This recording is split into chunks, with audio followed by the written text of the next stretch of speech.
at 7. Really? All right, good evening, ladies and gentlemen. I would like to call to order the Escalon Planning Commission meeting for February 12th, 2019. Will you all please rise and join us in the flag salute?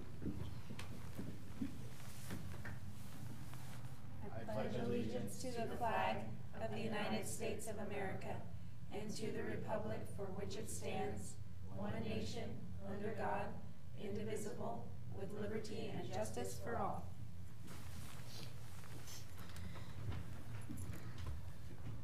All right, roll call.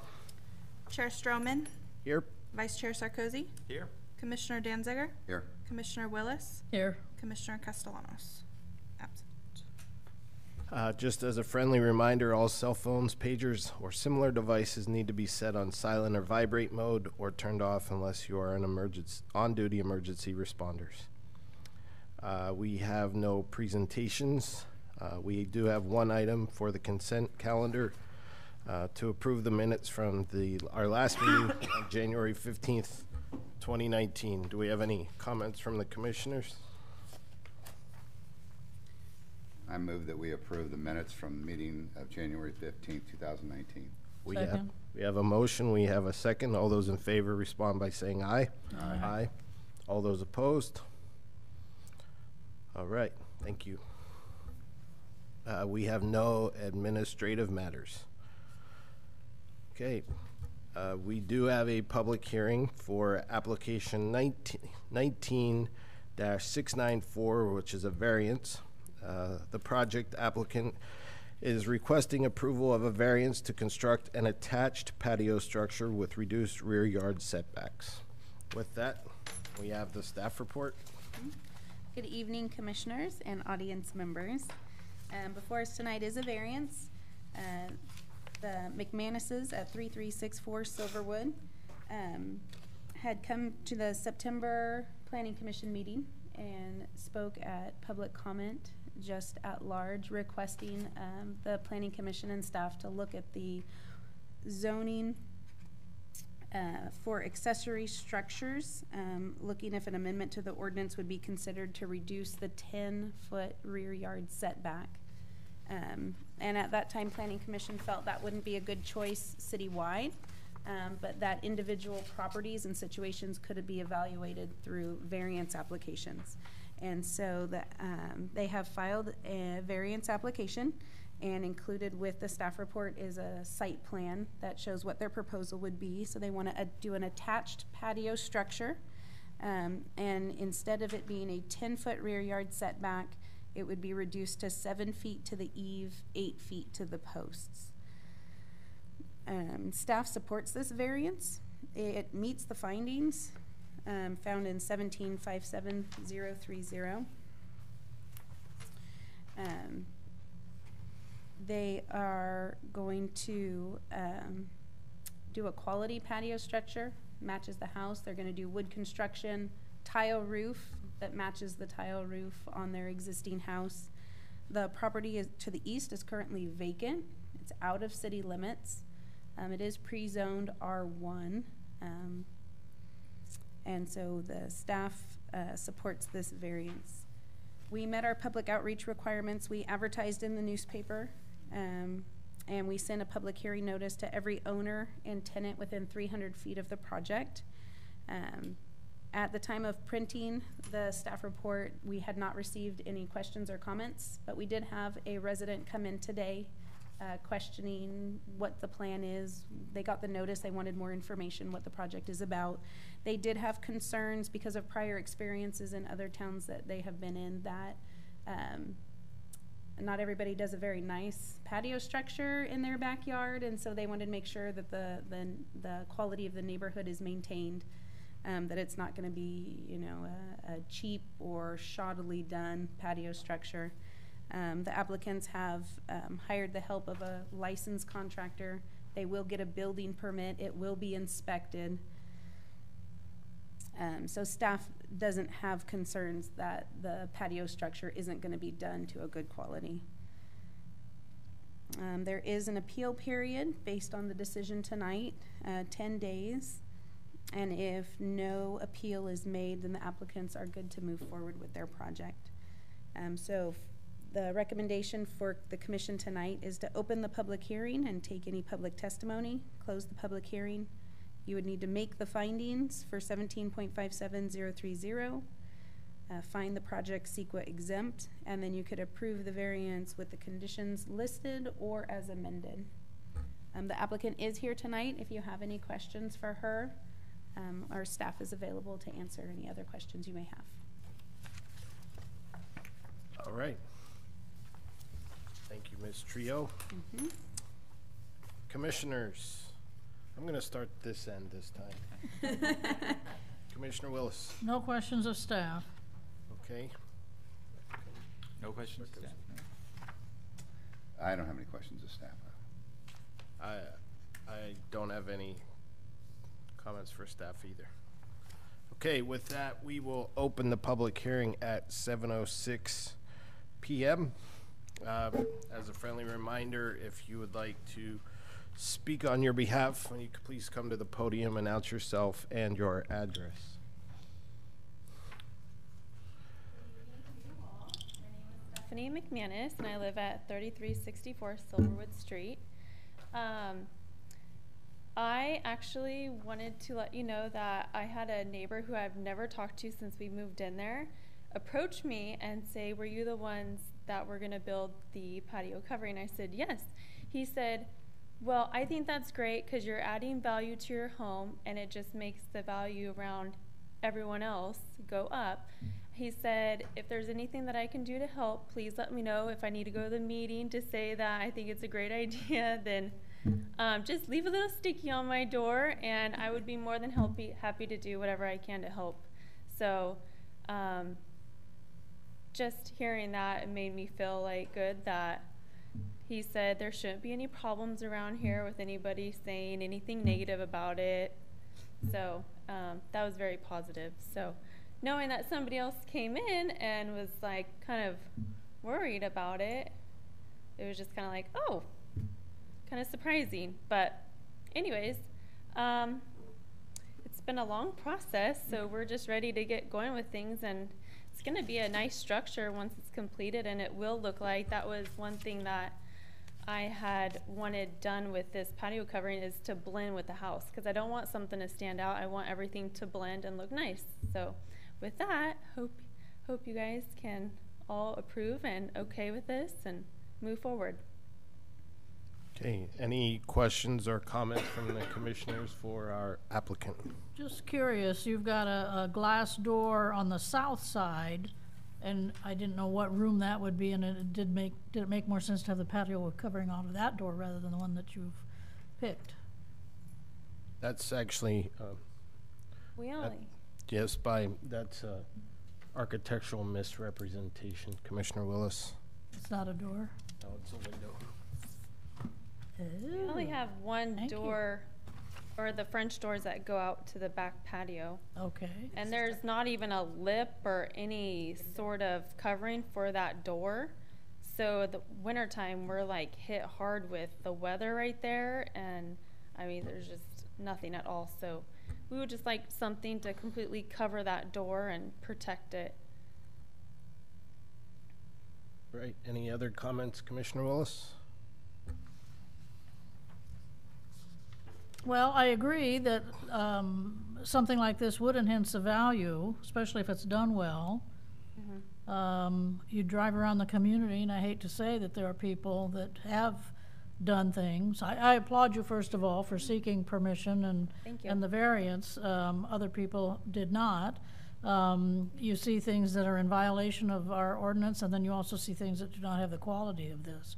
So I agree with your neighbor that it will enhance the value if it looks good. Yeah, we figured, you know, if we're going to spend the money on something like this, we want it to look nice, we want it to last, we want it to add value to our home and in the neighborhood. So we didn't want to go too cheap on it because we want it to stand and last. We have the setbacks for a reason. For, say, firefighting, you've got to get apparatuses in the backyard or in a side yard, and when you have a patio covering versus a shed, it's a little different.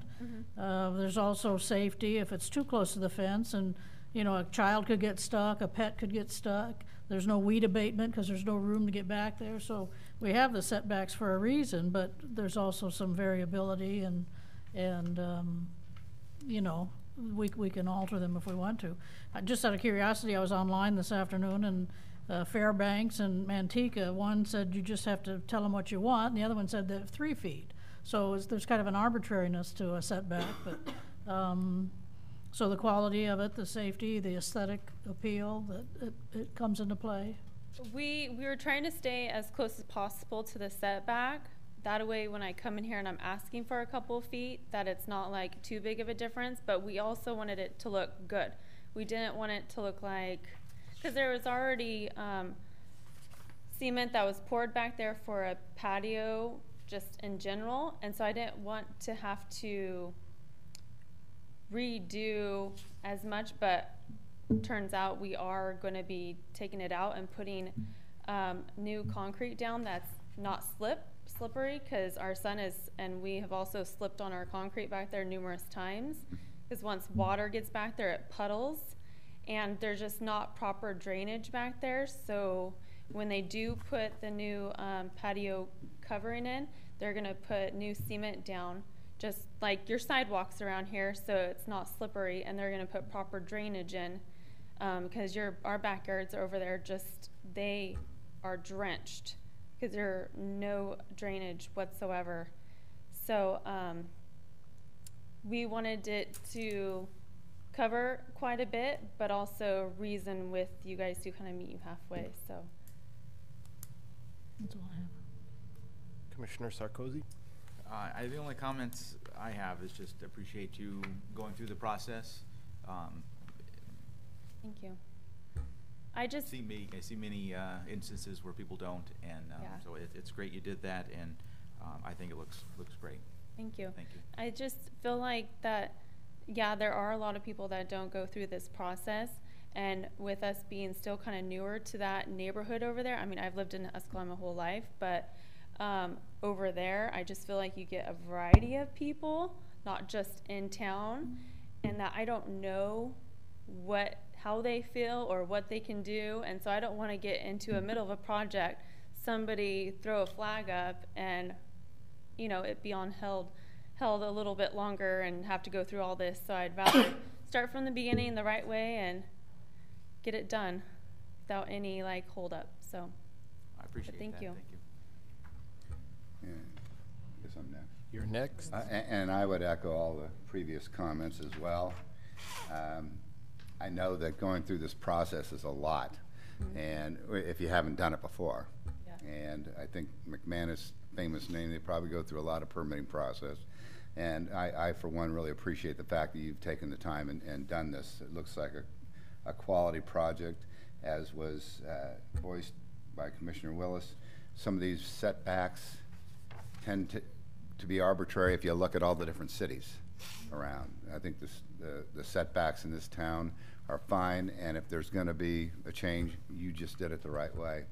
I would ask that if any of your neighbors are curious after that, seeing it, and they want to do it, you might explain to them what you went through to do that. The process. Yeah. Just for a safety standpoint for you, I know that I put new concrete in my backyard when I moved in, and the contractor sealed it. And every time there's water on it, it is slipperier than you know what, and people have fallen. So I would just tell you, make sure you get the right sealer on there, and it's not going to do that. Yeah, it's a stamped concrete right now, and Mine so is it does too. have that sealer on it. And I thought, never again. I don't want this back here. My 2-year-old, it just back on the back of his head, and is the scariest thing ever. So I said, give me something that doesn't slip. It's not maintenance. I don't want to put sealer on it. Just plain concrete. And with the patio covering, it'll be protected anyways. So I'm hoping that will be the best choice. Thank you. Well, since we're piling on kudos, I just want to say on behalf of everyone else, thank you. it's very obvious to me and probably to my fellow commissioners that you've done your homework. And you came with a very straightforward presentation. You stuck with the process. You listened to what we had to say. So thanks. Thank you. It's very, very appreciated. With that, I have no other comments. Okay. Any other public comment behind you? All right. Hearing none, we will close the public hearing at 7:15. Thank you. Thank you. All right, so we opened the public hearing, we closed the public hearing. And so now we have to make the findings as required per section 17.57030, findings for variance. Find that the project is categorically exempt for CEQA. And last but not least, approve the variance application with the conditions of approval as proposed below or modified as needed. I don't see any other conditions for approval of the variance. Do we have any other requests for this from fellow commissioners? Okay. So do we have a motion? I'll make a motion based on what you said about the findings and the categorical exemption from CEQA and conditions so listed. Okay, we have a motion. Do we have a second? I'll second. We have a second. All those any other comments? Okay. All those in favor, please respond by saying aye. Aye. Aye. All those opposed? Congratulations.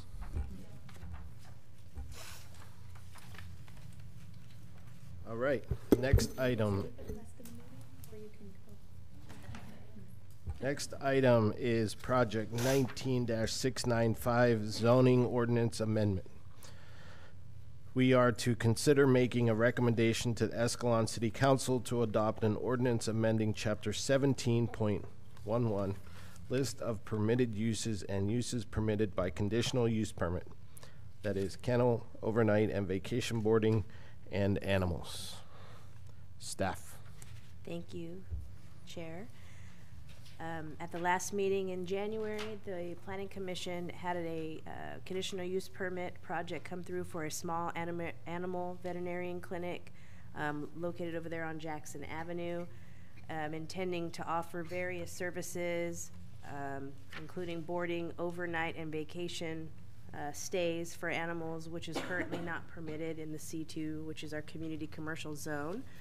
So as directed by the Planning Commission, upon approval of that project, staff draft the amendments necessary to update the code to allow for that use with the approval of a conditional use permit. Once approved, and any comments that want to be forwarded to the City Council, this item is scheduled for a public hearing next week before the City Council. Staff advised that we would try to move this item as quickly as possible so we could get the ordinance moving and get the 30 days rolling on when it becomes effective. So other than that, this is just updating what needed to be updated anyways, because it was noted at the last meeting that we kind of already do have that use happening in town. So it's good to get the books matching everything. If you have any questions, I could answer. As well as with this project, we can give you a status update. Originally, at the last meeting for that project, it was conditioned for the wall to go in, and if they were going to be doing the extended stay, to have the noise barrier wall done right away. At first, they were thinking they wouldn't be able to offer that service because the quote for the wall came in way too expensive, and then they were able to work something out in accordance with the building code to get that going. So they'll be opening for their grand opening on February 23rd. So great job from everyone on getting a new business in town. And if you have any questions regarding this update, feel free to answer. Okay, we'll start with you this time. All right. Commissioner Danziger. I think you guys did a great job, too. I appreciate all the effort and the way you set it up and the way it's going forward. The soundproofing, did they get an engineer to sign off on that? They have their contractor, and however they had done, I'm not sure what the specifics were with Al, do you recall? I know he looked up calculations according to the building code. Okay, so he did some type of calculation regarding noise, and they were able to do it without using a sound engineer for Yeah. now, in accordance with the building code. Did they do the knock test? I mean, if you don't have an engineer, you got to do something. I can tell you today, I took my wife to the nail salon next door, and as she went in, I walked around the side. They already had an animal in there, a little black cat, and I noticed on the door they had a little stay to keep that thing shut. A little piece of wood and plastic about yay big, and they screwed it into the door jamb so nobody could, get in or out. While she was in the nail salon, the contractor came by and took that off and was hammering to the point where the proprietor from the nail salon went over there and complained. Oh, So, with that, as I put forward the first time, Yeah. Be prepared. If there's no engineer, you got nothing to hold, your facts with. You may want to do a knock test at the very least, and if somebody, it may not always be a nail salon next door. It may be something that real sensitive to that kind of thing. So, other than that, I'm glad they're here too, and I hope it all works out for everybody on there. I know I'll take my animal over there. and just a point of reference too, as well as making that change in the red line version, I took the items that were also related to animals and boarding. So if you look at the actual red line version, I moved kennel out of the community service area, as well as removing pet grooming out of the services area, and just put them all listed under the other services. So it's easier for staff, and it's easier, or I would think it's easier for staff, as well as anybody who's going to the listing of permitted uses, because if they're opening up that type of service, it's all right there. You're under other, you see kennel, overnight vacation boarding for animals, and then you keep looking, there's pet grooming, and it's all in one place, as opposed to having to look in all the different categories that we had. So that was basically an update just to simplify it and make it more easier to read. People friendly for those who are not coherent in municipal code readings. You are a cut and paste master. I am. Commissioner Try to do it while you Sarkozy. can, when you can, every time. No, I'm also very happy that it moved along so quickly, getting them in there. I still have concern about the wall, but I think that's almost more of a issue between the tenants and the landlord. And we will follow up on that. We could talk to our building official on Thursday, and we could put a call into the business tomorrow and just let them know that we've become aware of something like that, so they know.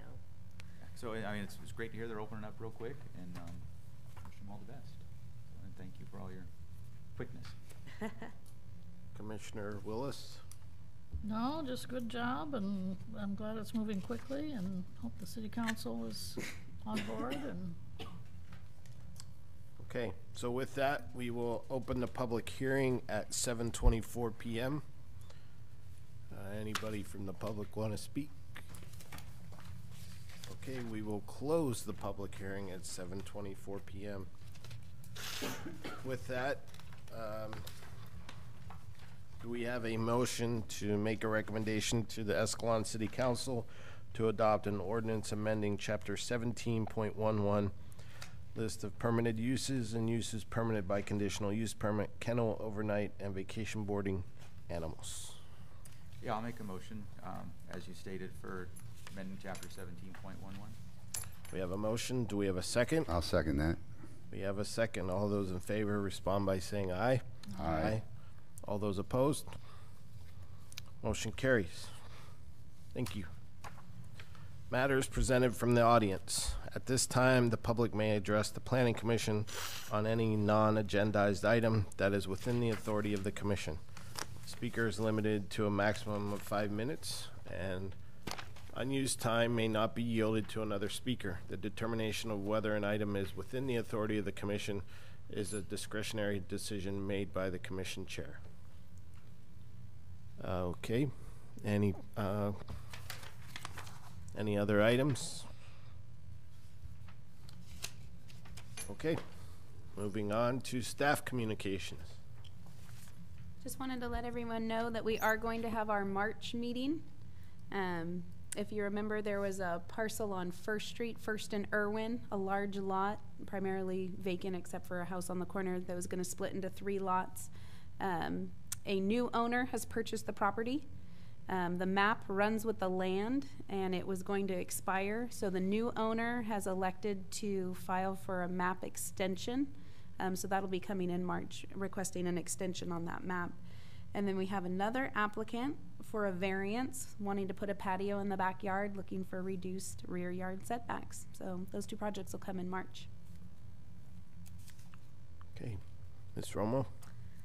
We had 2 workshops last week regarding our First Street reconstruction or improvement project.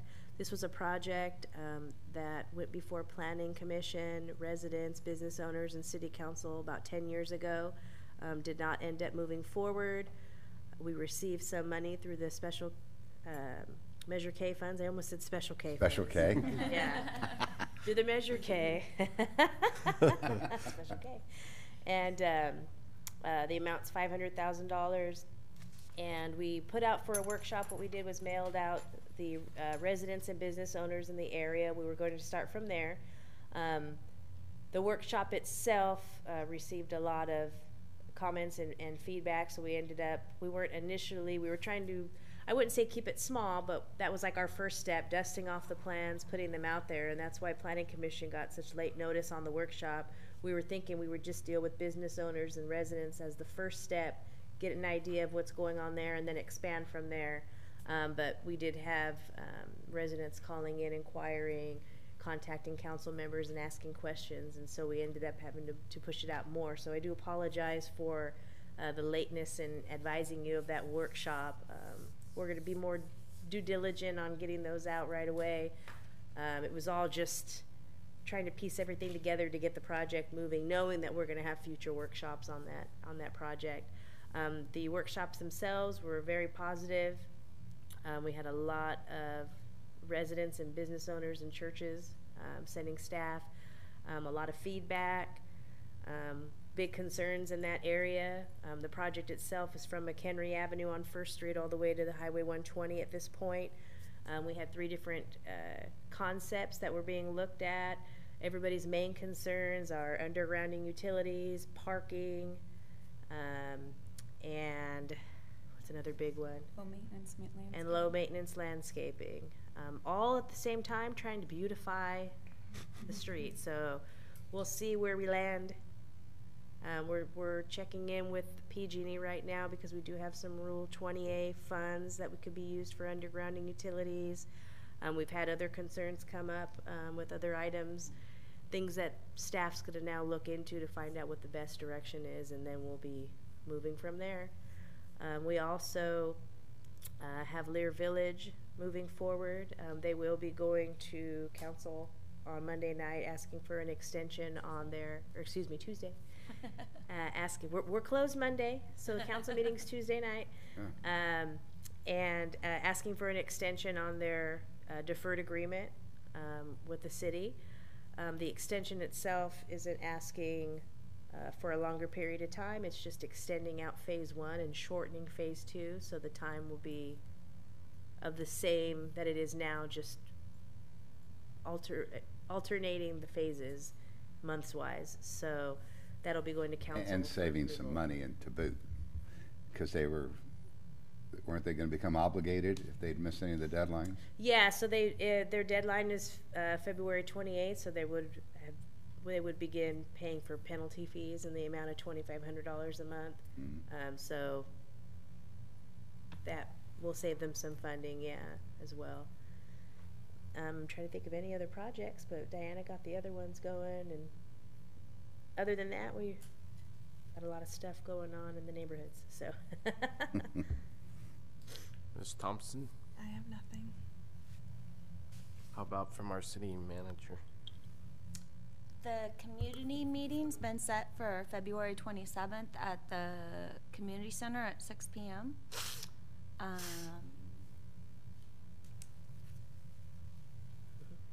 think that's it. They already went over First Street, and yes, that's it. All right. Commission communications. Commissioner Willis. Nothing at this time. Commissioner Danziger. Jenny, are we going to be updating our binders because we've made some changes in the zoning here? I'd like to have that with me, because if I'm out at Woodward, then I can just take it with me and look at it instead of online. A little light reading. Do you have a binder or a book? Mine's a 3-ring binder. You have the binder, okay, I just want to make sure. I was going to say undergrounding for PG&E. I reached out to Bob Handeville with MID, and he seemed to think it would be real easy for them to underground out there. The city would have to pay the CTC charges. PG&E is getting a tariff off of anything supplied by another utility in California. So I don't know what that charge would be. It might be something you'd want to find out what the cost is for that. And I don't know if it's dependent upon how many lights or whatever else you're putting in there. Well, Bob it would be was the businesses too there. The undergrounding would go to the businesses too, not just our street lights or any. That's as far as I got. Well, I reached out to our contact. Tyler? Tyler, yeah. He was off last Friday, Oh, so okay. I got a hold of Bob Hondeville. And I looked up solar-powered lights, street lights. And there's a couple of companies out there that I found online, and I gave those to Bob, and he was going to talk to Tyler.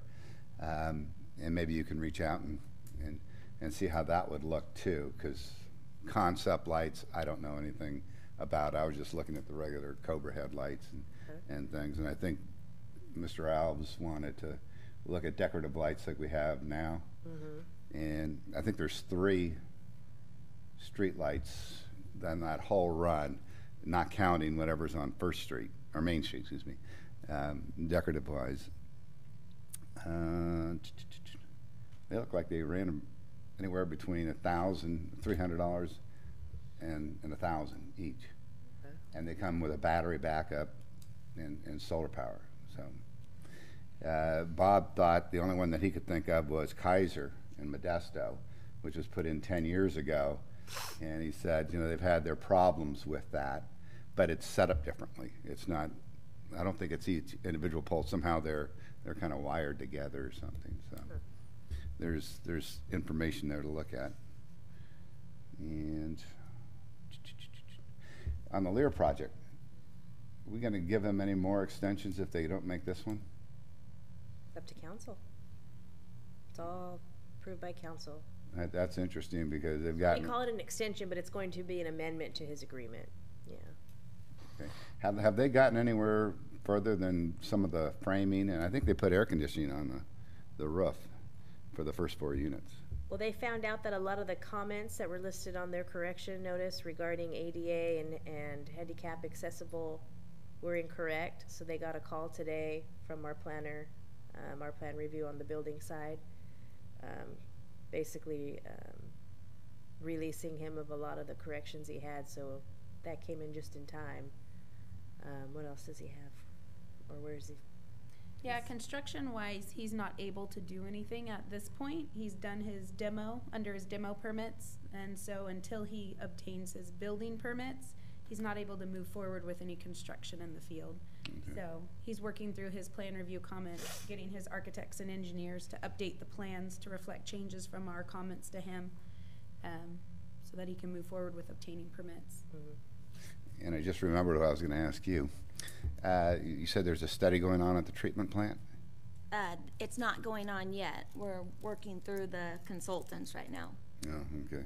Because I was hoping you'd have something at least partial by the time, before the meeting. Oh, no. Yeah, that's not going to happen. Because people are going to ask. It's going to take weeks for that to get done. Yeah. Yeah. I thought it was already going, but okay. No. That's it for me. Commissioner Sarkozy? Speaking, you mentioned a couple of projects. It was about probably a year ago or so. There were some funds that we made like a laundry list of some projects around town, some crosswalks. Yeah. Is that any progress on any of those? Yeah, so that's what the First Street project, that's where that funding came from. And then the solar crosswalks that we reinstalled at the community center were one part of that. And we've purchased 3 other ones. So we'll be putting some at Stanislaus and North, and Elizabeth and 120, and Viking and 120. Okay. Yeah, and Public Works has been trying to get out there to do it. They're installing the other 3, and Justin's hoping that next week, the Public Works superintendent, that he will be able to get to that. Great. That's all I had. Well, I don't have any questions on projects. I would just like to again commend Ms. McManus for following the process, and for our residents that are maybe watching on YouTube, just follow the process. It's pretty simple. But also, I would like to give kudos to staff, because this is why we have our jobs as planning commissioners, and I think it's a very good process, and it's nice to be able to work freely and expeditiously in a small town. So, and last but certainly not least, good luck on the grand opening to our friends at PALS. So, any other commission communications? All right, we will adjourn the meeting at 7:40 p.m.